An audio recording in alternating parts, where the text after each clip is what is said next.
Disc 5. Julie chokes. As food? She asks around a mouthful of sandwich. Oh, well, sorry. No, not as food. The vampire analogy has a few bugs in it. I forgot about the blood-sucking thing. I think that's a pretty big part of it. So how do vampires see people? As partial. Half alive, half awake. Potentially awake, but not. Like zombies? I don't know. That seems like too much. On the other hand, I look back on my own life before Enlightenment, and zombie doesn't seem too bad. Like I was sleepwalking, or like I was alive, but I wasn't there. That sounds backwards, but that's what it's like. Let's use lucid dreaming again. If you woke up inside a dream, how would you see the other people in the dream? How seriously would you take things? She's chewing very slowly. I think she's paying attention. I return to the stage analogy.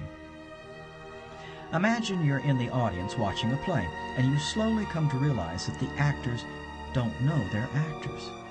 They think that they're normal people going about their normal lives, unaware that they're on a stage performing. You could never even believe such a thing would be possible if you yourself hadn't been up there yourself believing the same thing. That would be pretty weird, she agrees. So you're sitting here with me right now, and we're both up on the stage, and from your perspective it's like being with a... Oh, that's why you seemed uncomfortable when you heard the question. You didn't want to call me a zombie. That's so sweet. I give her my aw shucks ma'am grin. I don't know, maybe. I don't mind answering any question as honestly and accurately as I can. That's my thing. But it's just not always possible. Just saying that I view people as half asleep, or, as the Tao says, as straw dogs, doesn't come close to addressing the larger question of who I am and what the stage is and what the other players are doing. So, yeah, to me, unawake people are sort of not really present. But if you think about it, this is the place for that. What on earth is the point of being enlightened on earth? If anything is a little goofy, it's sitting in the audience of a dramatic event that is performed solely for the amusement of the performers. Really, if anyone at this table could be reckoned in any sense lesser, it would be me, because I'm the one who walked off the stage in a huff saying, I didn't want to play anymore. Damn, she says. Well, that's really just the beginning. The difference between us isn't that I'm enlightened and you're not. The difference between us is that I know it and you don't. I possess selfless awareness and you don't. I know that's starting to sound like guru speak, but it's the simple truth. The truth is identical for both of us. I haven't achieved a better status than you. When you hear someone say that searching for enlightenment is like fish in the ocean struggling to find water, this is what they mean. One fish may know it, and the other may not, but they're both swimming in an ocean of water, and always were. We eat in silence for a while. I haven't done this much talking at a stretch in recent memory, and I'm getting tired of hearing my own barbaric yawp. When we're done eating, we clean up our mess and stroll up the hill away from town to a small park. I'm thinking about this theater of yours, she says, leaving it hanging. Yeah? It's not like your higher self you're talking about, right? You're not saying, I understand. No. It has nothing to do with the hierarchy of souls, or the different planes of consciousness, or higher and lower self and all that. From the seat in the audience I'm describing, everybody is on stage, whether they're in a body or not in a body, on the physical plane or the astral plane or the Buddhic plane, whatever. Those are just the broader dimensions of the same dramatic event. So if I just became instantly enlightened right now, just out of the blue, which, despite countless claims to the contrary, can't happen, but go ahead. A lot of people say it does. A lot of people say a lot of things, and I'm sure they believe it. But you don't? I don't operate at the level of belief. I might guess that there are never more than 50 truth-realized beings on Earth at any moment, and I might suspect that most of them have the sense to keep their mouths shut about it. But what I know is that none of them became truth-realized except through a slow and agonizing process of self-annihilation. What about all the teachers and gurus that say, when someone says they became enlightened in an instant, they're probably talking about the transformation brought on by a transcendental experience, an experience of mystic union or some variation of it. It's powerful and can be massively transformative, but it's not enlightenment. Enlightenment isn't flashy, and it doesn't just occur like an epiphany. What about students of Zen? You always hear these stories. Yeah, I think of Jolene. The BAM factor. There's no such thing as instant enlightenment, any more than there's such a thing as an instant baby. Storks don't really deliver babies, and there's no enlightenment fairy hovering over Zen monasteries or anywhere else. It's easy to see how the idea would catch on, but there's only one way a caterpillar becomes a butterfly. No depth of insight into what it's like to be a vampire can ever make you a vampire. In terms of Plato's cave, those who have stared into the fire that illuminates the cave will naturally believe that they've arrived at the source. But the fire is a mere spark of the sun that illuminates all, including the mountain that houses the cave. Damn, she says, and then takes on a sly look. Has it ever occurred to you that you might be, what's a good way to say it? Mentally, nuts? I laugh. Insane? It's about time somebody asked. Well, let's think about it. I basically believe that I know everything and nobody else knows anything. I think I'm sane and everyone else is insane. I've never met another like me, and I have to search through centuries and civilizations to find anyone similar. The greatest men and women who have ever lived are just children on a playground to me.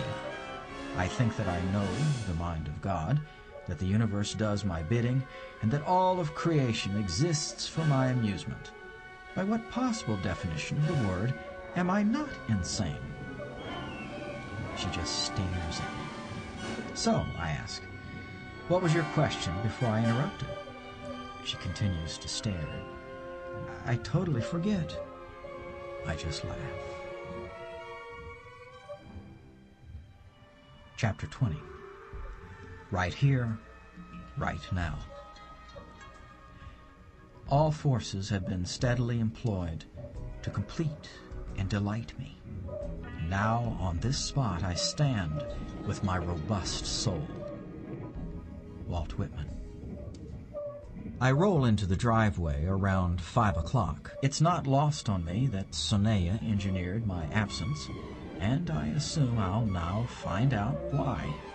I'm not disappointed. The cement truck is my first clue. I parked the car wondering if I might have a swimming pool or a tennis court in my future. If so, they're putting it in the wrong place. The focus of activity seems to be in just beyond the smaller of two wooded areas, just over a small knoll. I walk out that way. There are 8 or 9 workers preparing for a pour. The surveyors and the backhoe have obviously come and gone. The forms have been set, and the cement mixer I saw is not the first of the day. They're pouring into deep trenches that go below the frost line. The general shape is rectangular, and it's clear they are pouring the footing for walls as well as a large L-shaped slab floor along 2 of the walls. The building that I am now learning of has been cut into the knoll so that the earth and trees will shield it on the northwest side, which is where our most treacherous winter weather blows in from. The footings extend into a rectangle that is much larger than the slab floor they're creating, and I know that it's because, in addition to the building, there will be a low-walled courtyard. I know the building will actually be 4 sets of bedrooms large enough for 4 people each, and that a pair of common bathrooms and a large central living space with a fireplace will serve them all. I also know that the courtyard will have a large patio and a central fire pit for cooking and bonfires. The building and walls will be built using straw bale construction and rammed earth techniques. The whole thing will have a sun-bleached adobe look. I know all this because Sonia and I discussed this particular design for bunkhouses around 5 years ago. Wow. What the hell else have I said? I think I once said that I'd like an airstrip so we could get a plane and skydive here. I better find Sonia and cancel that one very specifically. Or not. I can see where they've ditch-witched trenches for water and power, and I can see that they have planned for sewage. We're in an unincorporated part of the county, and nothing about this entire project will be subject to any governmental scrutiny except the sewer. I know that our county sewer inspector is a real terror, but I'm sure that after a few minutes with Sonia, he'll be asking for a shovel and working on it himself to make it right. She has that effect on people. I plopped down on top of the knoll and watched the work. They're trying to get all the concrete poured tonight. I see now that they've brought in a drain pipe and a load of gravel and created a temporary entrance from the road at the northeast of the property so they wouldn't have to tear the place up too much. At least, I assume it's temporary. I get bored watching, so I go down and help with the forms and shoveling gravel and whatever else needs doing. We continue until around 9 o'clock, when the final concrete is poured and groomed. The sun is down, the concrete is all poured, and a dozen students are sitting on top of the knoll eating and chatting and watching. They give me a round of applause as I approach. They've probably never seen me do any actual work before. Greetings all around, light joking. Rita hands me a plastic container and some chopsticks, and I find some matar puleo and a piece of puree still hot and flaky. I start eating, and the gang starts presenting me with questions that arose in their discussions while I toiled. They burst into a flurry of activity, and I sit down to eat. It's a cool evening, almost chilly, so the fire will be nice. Word gets back to me that Sonia has a puja ceremony scheduled for the new building, and that we should proceed without her. It starts drizzling, which is actually very pleasant. Jed? Yes. I reply around a mouthful of bread and rice and cheese. I turn and I see that it's Sarah.